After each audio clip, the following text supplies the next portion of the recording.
Hello, it's me, Sam Baker. And before we go on with the show, I want to tell you about an exciting new initiative coming from The Shift. Many of you have asked how you can support the podcast further and get more Shift into the bargain. Well, now you have the opportunity to do just that by joining the Shift community. You can go to steady.media/The Shift and become a member of The Shift. In return for supporting the podcast, you'll receive exclusive weekly newsletters, community membership, and plenty of other perks aimed at bringing us all closer together. That's steady.media/The Shift.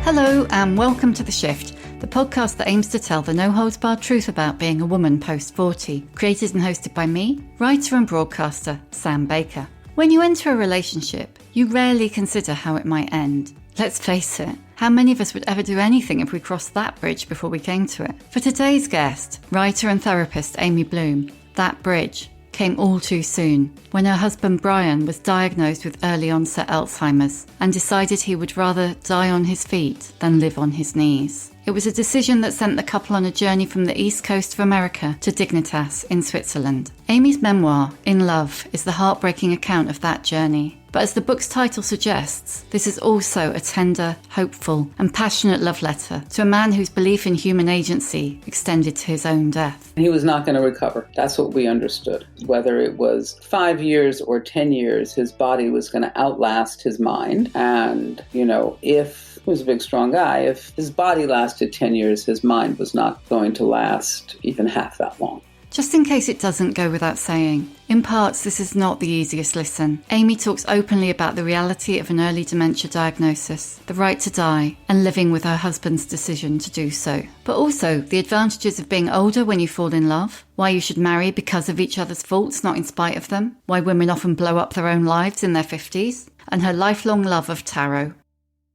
Thank you so much for coming on, and thank you for writing In Love. It's full on in the best possible way. It must have been incredibly full on experience for you writing it. Sure. I didn't start out really writing it. I just had a lot of notes, and I had a lot of notes often which were just like the notes that any caregiver has, vitamin B12 pickup at Walgreens, appointment. Brian has a workout at the gym, get him to the gym and then come back in time to do something else, So I had a lot of notes like that. And then every once in a while when something particularly awful happened, I would jot down a few notes in a notebook. I will actually show you the notebook. See, there we go. And did they end up forming the basis? Yeah. So that was really the core of it. And then after Brian's death, I began writing a little bit more and sort of working on just sort of stringing the beads chronologically so I could remember everything that happened. He actually asked you to write it, didn't he? Yes, he felt very strongly about that. I mean, he did say ask, but you could say ask, but I would... So it was a little more imperative than that. It did sound from how he comes across forceful suggestions. Yes, capable of those forceful suggestions, and this was certainly one of them. I mean, he felt that the subject was important, and he really felt that people did not know what it was like to try to go through this process or how somebody could come to this decision, and he wanted me to write about it. Do you think there was a certain extent that he thought it might be a cathartic thing for you to do, or was it more about getting the word out there? I don't think his primary concern was whether or not it was cathartic for me. I think he thought this is an important thing to do, and you, darling, can do it. Before I kind of take you back to the beginning and before Brian, you mentioned being a caregiver for 3 years. And I just want to ask you about that because, you'd had children, so you'd cared for children. But at the point that you were no longer caring for children, presumably, you suddenly found yourself caring for an adult. How was that? It was not caregiving, for somebody, with a end-stage disease or somebody who was physically immobilized. I mean, there was a sort of lot of kind of sort of tactful deflecting and a tremendous amount of organizing, but it was not, the caregiving that many people have to do when their partner is in serious ill health. I drove more often, even though we didn't really talk about it, and I arranged a lot more things, and I also mostly listened to him talk about things that had become difficulties that had not been difficulties before. And he was quite frustrated. So I would say it was very little like taking care of children. And I know that sometimes people will say that, oh, taking care of somebody with Alzheimer's is like taking care of a child. It's like, not really. I mean, I love taking care of children. Raising my kids was absolutely my favorite gig, but this was not like that. And I have seen people take care of people in more advanced stages of Alzheimer's, and it's not like raising your children. I wonder if when people make that analogy, they are simplifying it for the audience, if you know what I mean. It's an easy way of explaining it. I don't know. Well, it also is a comforting way of explaining it. I mean, I suppose if you didn't like raising your children, but I really enjoyed raising my children. And, there's a lot of give and take when you're raising children, even small children. They see you, you see them. And I understand that small children don't necessarily see you as a full human being because that's not their job, but you are interacting and they are growing, and all sorts of relationship building and connection building is happening. And that, I think, is not primarily how people taking care of an Alzheimer's patient would describe it. I was interested to read that you actually became a stepmom at 21, because I became a stepmom at 26, and it was not as young as you, but it still took me very much out of sync with my peer group. Absolutely. What was that experience like for you? On the whole, it was pretty good. I did a lot of babysitting when I was a kid. My best friend and I were like the 5-star babysitters of our community, although she was honestly a little bit better than I was, I have to say. She brought puppets. I did not bring puppets, so she was the best. I was the second best. But I loved him. He was a very special little boy to me, and we connected. And there was a gap where some of the mothering might have been. And so I was able to step into that gap. And it absolutely made me who I am, I think. To start parenting at 21 is to sort of miss that entire period of either cheerful or melancholy narcissism, depending on how you're made. And I had other things to do. And I was in graduate school. Did you give up a lot to do that? Because you were very much mothering, weren't you? Whereas I was much more of let's just say, like a friendly aunt, even though he lived with us. Yeah, no, I understand. I'm sure I did give up stuff. Sure. I was not at Studio 54 clubbing the night away until 5 a.m. And I probably would have enjoyed a couple of nights of that. Probably not a couple of years, but I don't think that was ever really what I thought about. I just thought somebody should be taking care of this kid, and I guess that will be me. So I think, as I say in the book, what it really did was express the fact that this kind of caregiving and caretaking and backleading has been part of my whole life. And I don't feel like somebody made me do that or that I wasn't given other choices. I think that's just part of who I am. Tell me a little bit about meeting Brian, because you were roughly in your late 40s when you met? In our 50s. Tell me a bit about that. I couldn't tell you what it was like to meet him for the first time because I don't remember. We found ourselves on the same side of issues in our little town, sort of politically, and sort of we were part of a sort of more progressive group in the town. And so we were aware of each other. We had met each other. We got along. I wouldn't say we got along wonderfully. I would say we got along. And, and then at some point we began to talk more as individuals and we began to go on walks. And, I think when you fall in love, it's just sort of a boulder rolling downhill. It's pretty hard to stop. And we avoided each other, and then we would see each other and be very drawn to each other. And eventually we do what some people do, which is that we blew up our previous relationships. We moved in together, we got married, and built our life together. You were in your early 50s at that point. A lot of the women I've spoken to have kind of blown their lives up at that stage of life. Do you think that was in any way relevant? Well, I'm sure everything is relevant. I'm a therapist. I'm sure everything is relevant.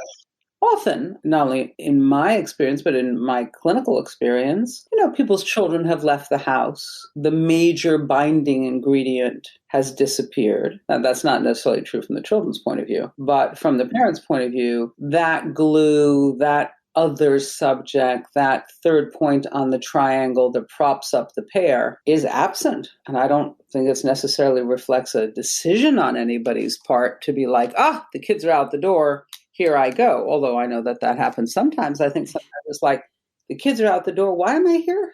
What am I doing here? What is the point of this relationship now that the children are out? So I think that comes together. I think if you're lucky, you meet somebody with whom you have a real connection, which isn't to say that's the only reason to leave. I think there are as many reasons to leave a relationship that doesn't work as there are people. Very true. From your descriptions of Brian at that time, you seem, on the face of it, quite different people. With him being a big footballer and you not. I am not. That you are right about that. Yeah, I guess I'm already with me. I don't need another me. I'm fine. I'm reasonably good company for myself. But I think one of the advantages of being older, maybe when you fall in love, is that you are not looking for somebody to complete you. You're not looking for somebody to reflect you. And if you're lucky, you're not looking for somebody to save your life. You can pay your own bills, you can take care of yourself, and what you're going to be drawn towards is whatever that person has to offer, but you don't require them to finish you off in some sort of way. I heard you make a wonderful point on another podcast I listened to, which is that it's wise to marry people for their faults, not in spite of them.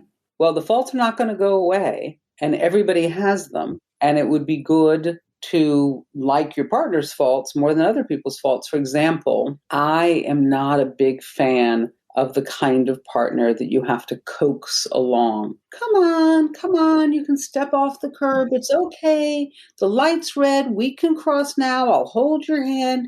It'll be fine. Oh, watch the no, it's okay. Not for me. Exhausting. Yeah. Right. And some people will prefer the gentleness and the passivity of that kind of personality. I would rather be with somebody who I have to go, you need to slow down, honey. You're driving too fast. I'd rather be with that person. And Brian was very much that person. He was. He was the person who would always make you reach for what they call the ship bar on the passenger side. Oh, yes. Yeah. Oh, God. Yeah. My husband drives a car like he's riding a motorbike. So I spend most of the time clinging onto the ship bar. It's like... In Love it's a very sad book, but also it's a very funny book. I mean, there are moments of such humor, and I definitely found myself kind of laughing and kind of like at a funeral when you feel like, oh, I should not have just laughed at that. Like, for instance, when he's obsessively hoarding Viagra just in case, and you think, oh. Yeah, it's funny you say like a funeral in that you laugh and you think, oh, I shouldn't be laughing, whereas my response to a funeral is always the more laughter, the better. Definitely. You made a point that interested me about meeting and marrying Brian, that middle-aged women are supposed to look for safe harbor. Where do you think that notion comes from? Because many of the women I've spoken to are the very reverse of that, but it's prevailing, isn't it, in society? Well, unless we're going to do a podcast of sort of deconstructing the patriarchy, I think, we can do that. We can do that. But I think, one of the underpinnings, I think, often of our understanding of women is that if you like women, then you might think something like they deserve to be protected and they deserve to be safe. And women are vulnerable to all sorts of things. So wouldn't it be nice if in middle age they could find a safe harbor? And that to me seems to be the position you take if you like women. If you don't like women, it's, women are maimed and missing parts and helpless and hopeless and hapless. And surely we should put them in some sort of safe harbor of some kind so we don't have to witness the terrible things that happen to them, which they have undoubtedly brought on themselves. So that would be the other point of view. But if you put those two together, the women liking position and the women hating position, it's a lot of people who think that women should be looking for safe harbor. And I also think that a great deal of this has to do with class and circumstances. If I'm in my mid 50s working a minimum wage job at some crap store, I sure as hell would be looking around for a ladder up. And I would give some serious consideration to what those ladders look like. Tell me a bit about Brian's illness and how it first started, how you first became aware of it. Well, I think there's a significant gap between the symptoms starting to show and my being able to recognize them, which I don't think is uncommon. I think one has a very strong wish to sort of normalize, to be like, oh, it's no big deal, or he's tired, or he's grumpy, or he's in his 60s. And very much, I think Alzheimer's is one of those diagnoses that you really understand over the shoulder, lived forward, understood backwards. And some of the things were big, like his being able to continue with his design work, but being unable to operate the printer, no matter how many times he was instructed. And he was instructed 10, 15 times. It didn't make a difference. He could not learn it. Now, that was more towards the middle of his symptoms, but also he had designed a house, which was lovely. And in the end, the people he was building the house for had to ask him not to come around the project. Usually architects check in, regularly, depending on the architect, maybe weekly, maybe every 10 days to see how things are going. And he had so offended the builder, who he felt was not doing a good enough job, and had behaved so loudly and so aggressively that the builder said to the owners, I'm not going to work with this guy. And they had to make a decision between the builder and the architect. But since they were in the middle of building, of course, they went forward with that. And Brian came home from that and he said, well, they fired me. I said, well, not really. And he said, I just didn't manage it the way I should have. I mean, this is a guy who'd been an architect for 40 years. He knew how to manage these kinds of projects. I mean, he recognized that he just couldn't find his feet with it. He just couldn't balance it. Or there'd be something like he'd get an email from his book group changing the date of a meeting, and he would be furious. And what was hard for me to figure out is why he was so mad. Like, what was it? As opposed to going, they want to make it Tuesday, not Thursday. And I said to him, I said, why are you upset about this? He said, it's just crazy. They're just being crazy. And that was also partially because his vocabulary had begun a little bit to shrink, which is something that you often notice, that instead of somebody being identified by their profession or their relationship, it'll be that guy or that woman or those people or this thing or that thing, and, less specificity. And that instantly sounds more aggressive, even though that's not the intent behind the...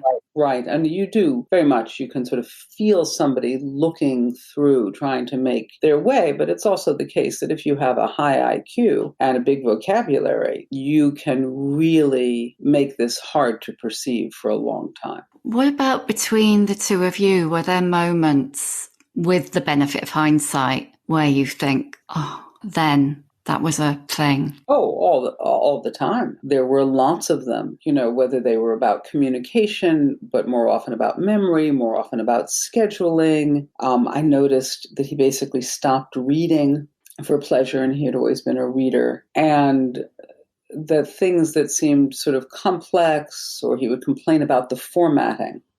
He'd say, this is too hard to follow. And I really didn't know what he meant by that. He became less interested in seeing his friends. He continued to be very interested in fishing. There was a lot more storytelling and a lot less conversation. And with me alone, there wasn't even that much storytelling. He was much more silent than he had ever been. And I think those were all signs. When they tell you that, they've diagnosed you with mild cognitive impairment, I don't know what they mean by mild, but, since moderate is disastrous, I guess mild is less than disastrous. The person can still communicate, but it's a significant impairment. I mean, some of the things that you're describing, it sounds like things that you very much associate with aging, or I, would very much associate with aging, but much older than he was. Right. If Brian had been in his mid-80s, I don't know that I would have thought much of any of this. I would have thought, here we are, mid-80s. This is the kinds of things that happen. Although I have friends in their mid-80s who are not like that at all. Yeah. But he was in his early 60s. So can you tell me a bit about the diagnosis? Because was mild cognitive impairment the diagnosis? No. Well, it was a sign, but when you go to a neurologist about memory issues, they will say, we cannot definitively say that it's Alzheimer's. We wouldn't know that until there was an autopsy. So God. they give you the tests and they can show you how somebody has done on the tests, and you are free to draw your own conclusions because they will say, well, this is normal, this is problematic, this is extremely problematic. But we both understood that this was a dementing disease, as they call it, because there are several different ones. And he was not going to recover. That's what we understood. Whether it was 5 years or 10 years, his body was going to outlast his mind. And, if he was a big, strong guy, if his body lasted 10 years, his mind was not going to last even half that long.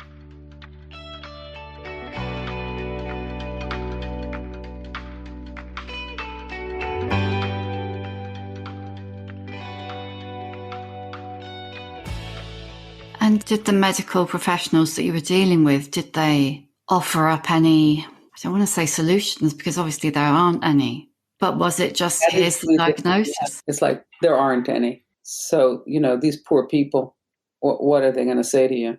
Eat blueberries, get plenty of rest, do exercises. Sure, absolutely doing crossword puzzles is a good idea. Enjoy life. Now, I don't fault anybody for making those remarks, but, in some sense, all of those remarks could be followed by, or not. It's not that nobody thinks they make any difference. It's certainly possible that doing all those things, which Brian absolutely did, the blueberries, the enough sleep, the exercise, and the crossword puzzles, is a good idea. And it might make things a little better. It is not going to change the course of the illness. What was the impact of that diagnosis on you? Well, the analogy I use is like you see the car coming toward you and then the car hits you. So you're not shocked because you saw the car, but it's terrible. And the experience itself is shocking, even though you are not entirely surprised because you saw the car coming. It was like that. It was terrible, but I was not in a state of disbelief. Neither Brian nor I were very good at denial. And for some people, it can be really helpful. So he very quickly, didn't he, made up his mind this was not for him after that diagnosis? He did. He also knew himself, and he knew what he needed, and he knew what was important to him. And he had seen Alzheimer's close up in the family. He knew what it looked like. Right.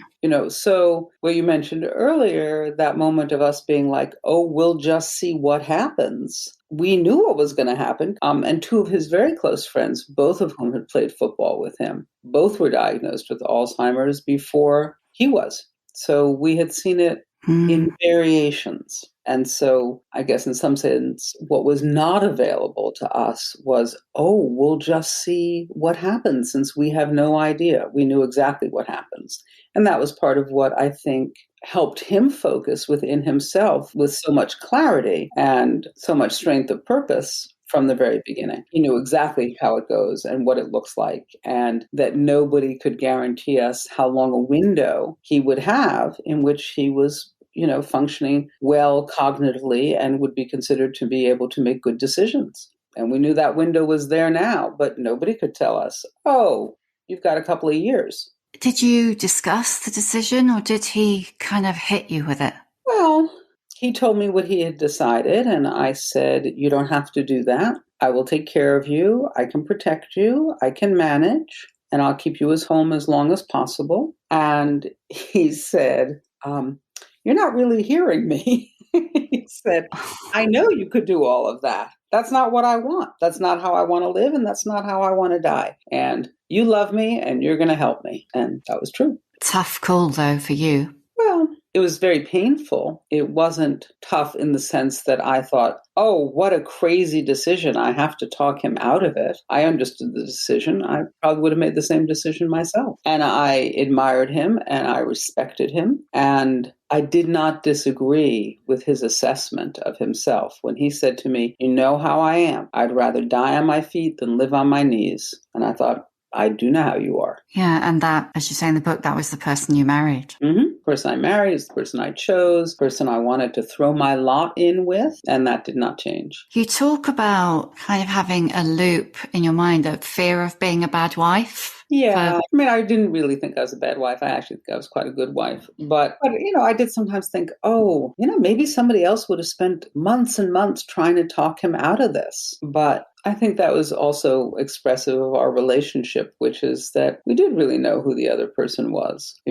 Brian took one last big fishing trip, and it was really important to him to go. And I had a lot of anxiety about his going and his competence in certain ways. Again, it was the kind of thing like he could have shown you how to catch salmon practically the last day of his life. I mean, he never lost those skills or those abilities or even the ability to show somebody. But I worried about his getting lost in the woods on the way to the river. And so he had already had the diagnosis. So I called his best friend who he was going with, and I said, you just got to take care of him.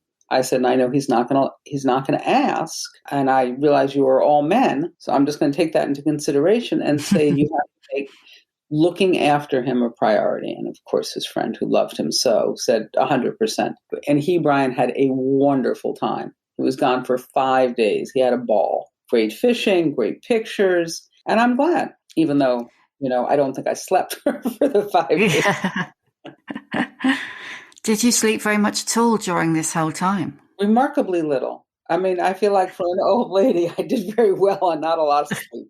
At one point, he asked you to do it, didn't he? To help him do it. Yes, although it wasn't very specific. It was sort of like, well, maybe, when the time is right, you can end my life. And I'm like, first of all, how is it that I'm going to be doing that? He was 6'1" and 220 pounds. I'm like, how am I going to be doing that? And then as I pointed out to him, it's against the law, honey. And again, this was very Brian. He was quite disappointed. And I said, I could go to jail. And he paused and he said, you'd be great in jail. You're so resourceful. You're such a leader.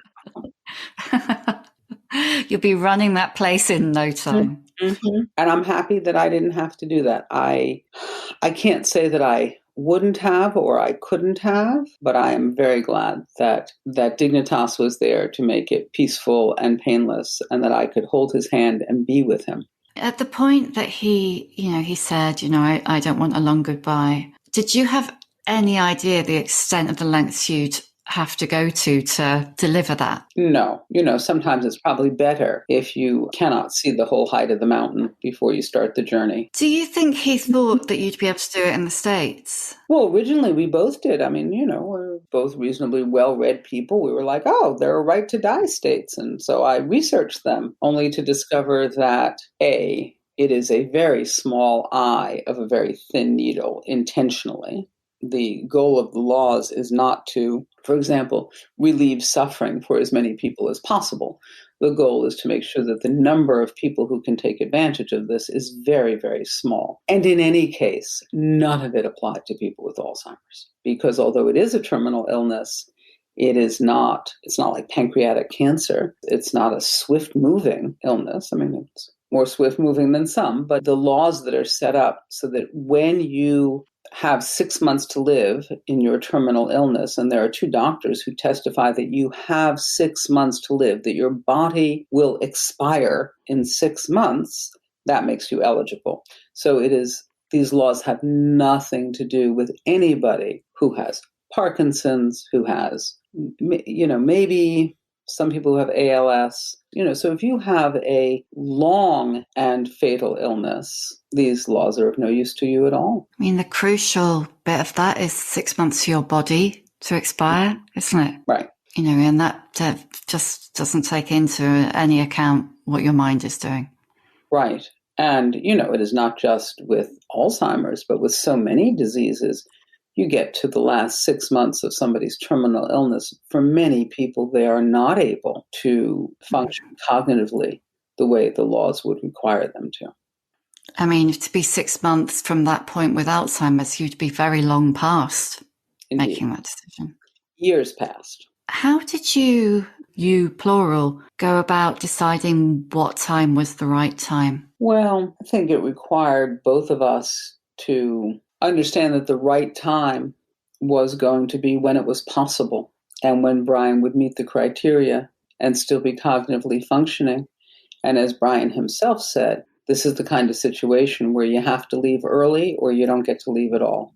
And I think that's one of the things that's so hard for people. It's just so hard to make that decision. The sun is shining and the daffodils are out and you're playing with the kids. Why would you leave? And I understand completely why people don't want to leave. I mean, he didn't want to leave. I didn't want him to leave. But as he said, he was going to have to leave no matter what. And I think that's the hard thing to face, that Alzheimer's is going to take away this person. Whether they decide to leave earlier or later, they will be leaving before they want to and before you want them to. You must have just wanted to shut yourself in a room and scream, didn't you? Well, I often did. Yeah, because I was reading it and thinking, oh my God, how did you not just combust? How did you not just punch a wall, punch a person, I'm not incapable of physical violence, but it's not the first thing that I do.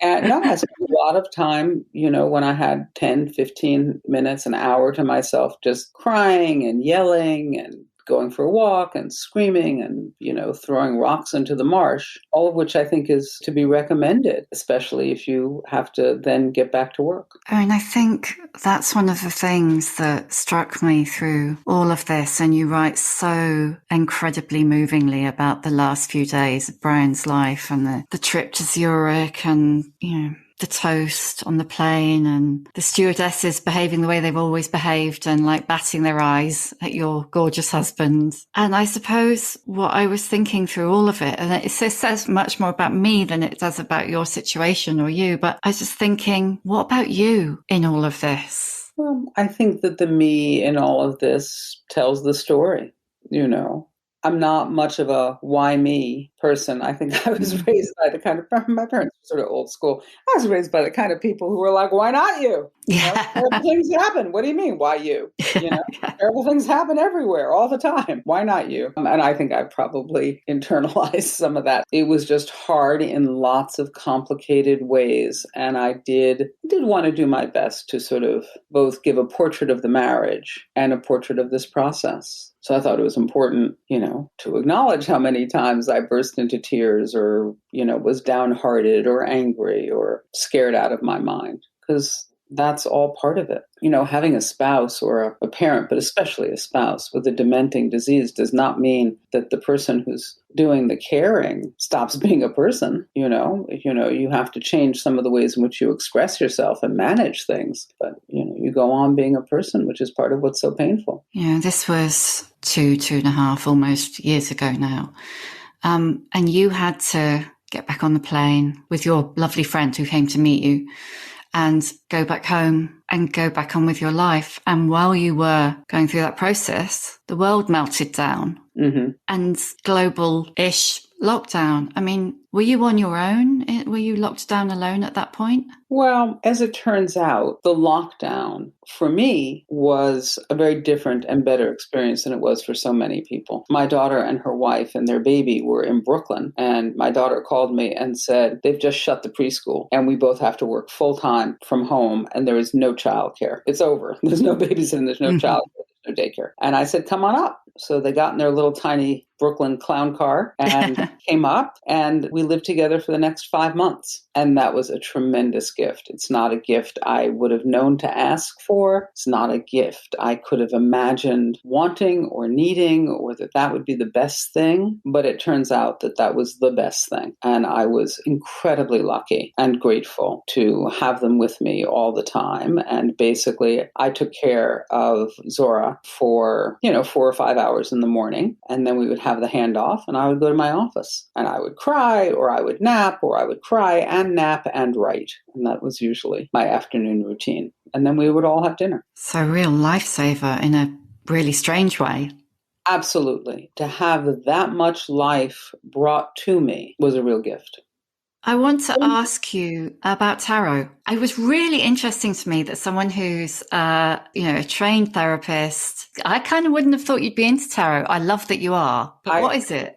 I really understand that. As I write in the book, if you think this is a ridiculous thing for a rational person like me to do, I have no argument for you. Yeah. I'm not selling it. You kind of do sell it, though, I think. if people are engaged by the description, that's fine. I don't care. I don't get a commission from the international network of tarot card readers. It's like when I was a teenager, I worked as a shill for a psychic in the Village in New York City. And my job on Friday and Saturday nights was to walk in front of Madame Rosa's little storefront and say, Madame Rosa, only $5, sees all both worlds.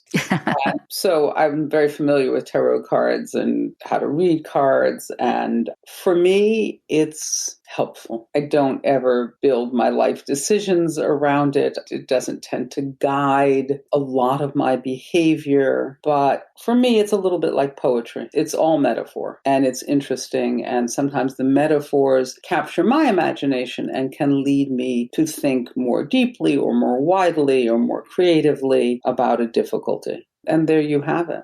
Also, it's very pretty. Very pretty. It was really interesting that pretty much by the end, you say that you only really trusted your tarot reader, Susie Chang, and your therapist, the Great Wayne, as I feel like we all should call him. I appreciate that. We all should call him that. How does the Great Wayne feel about the book, being one of the stars of the book, actually? Well, alas, the Great Wayne has also passed. Oh, no. Oh, I'm sorry, Amy. Thank you. Thank you. I mean, it was certainly a great loss for me and a great loss for lots of people. He was a wonderful therapist. He was a wonderful teacher. He was a wonderful mentor to a lot of therapists. But his widow liked the book very much, which pleased me. And I think I had given him some pages to read, which he had. But I know how supportive he was of the process and of Brian and of me. He does come across absolutely wonderful, I have to say. How are you now, 2 years plus? I feel very lucky. It turns out for me, I get to grieve and move forward. Everybody has to grieve differently. And for me, the best I can do for me is to bring the grief with me into life. And so I've been very lucky in my family and in my friends. And also, although I think I was pretty good at appreciating things around me and, being able to admire the cloud crossing the sky kind of feeling, I feel like I'm better at it now. I feel like, boy, you do not know what is coming around the corner. And the really smart move in life is to appreciate the flower and appreciate the sunshine and appreciate the moment that you have sitting in a chair that's comfortable, reading something you wanted to read or writing something you wanted to write or playing checkers with your grandchild, whatever it is, you want to lean into that stuff, to lean into everything that life gives you. And I feel like I wasn't bad at it before, but I feel like I am better at it now. Thank you. I'm going to ask you now the questions that I always ask at the end of this podcast. What's your emotional age? I know lots of times people say, oh, I'm really 25 inside. I don't actually feel that way. I mean, I feel like, I guess my emotional age is 68. I am the age that I am. And I think you bring all yourselves with you. So that me at 21 and me at 41 and me at 51, but also me now. Give us a book recommendation. Childhood. I can't pronounce her name to save my life, but the Copenhagen trilogy. But yeah, I've actually got that here too. What did you like about it? It's very spare and darkly funny and extremely observant, just a real sharp eye. And I enjoyed it. What advice would you give younger women? Most skills are transferable. If you can take care of a toddler, you can probably take care of anybody. If you can organize your life, you can probably organize anything. If you can teach anything. So never think that your skills are not adequate. You can always learn more, but nobody can teach you how to want to learn. Also, mean doesn't go away. You have one of those boyfriends or girlfriends or friends or parents who likes to say mean things to you. That will never change. And the second time you hear it, you should grab your coat and go. That's such a good piece of advice. Who is an older woman who's inspired you? There are a lot of artists who whom I don't necessarily know, whom I really admire. But of course, I'm admiring their work, which is different than knowing and admiring the person. I didn't think she was perfect, but I admired Ruth Bader Ginsburg. I didn't think she was perfect, but I admired Toni Morrison. People don't have to be perfect. Audre Lorde, Adrienne Rich, the beautiful poet Jane Hirshfield. She's not really an older woman. We're the same age. She's a friend. I admired Jane Austen tremendously. I just remember seeing the little table that she wrote at with the crap lighting and the uncomfortable chair and her bad back. And I admired that perseverance. What's your superpower? I think I can get dinner on the table for up to 8 people in under half an hour. Oh my God, can you bottle that? I wish I could. I also wish I could do other things with it, but I think that's about it. And lastly, how many fucks do you give? That would be none. I think that's hardly surprising in the circumstance. It doesn't stop me from doing my best to be nice, as my mother would have said, and it doesn't stop me from doing my best to be kind, which I think matters a great deal. It matters to me probably more now than it ever has. But my father used to say to me, if you worry about the opinion of other people, shame on you. That's your fault, not their fault. So very good point. He also had no fucks to give. On that note, thank you very much, Amy. It's been an absolute pleasure talking to you. Thank you so much. Thanks for the conversation. Thank you for listening. You can hear a new episode of The Shift each Tuesday, wherever you get your podcasts. If you like what you hear, please do rate, review and follow, because it really does help other people find us. And if you'd like to support The Shift further, please consider becoming a member of our community. Find out more at steady.media/The Shift.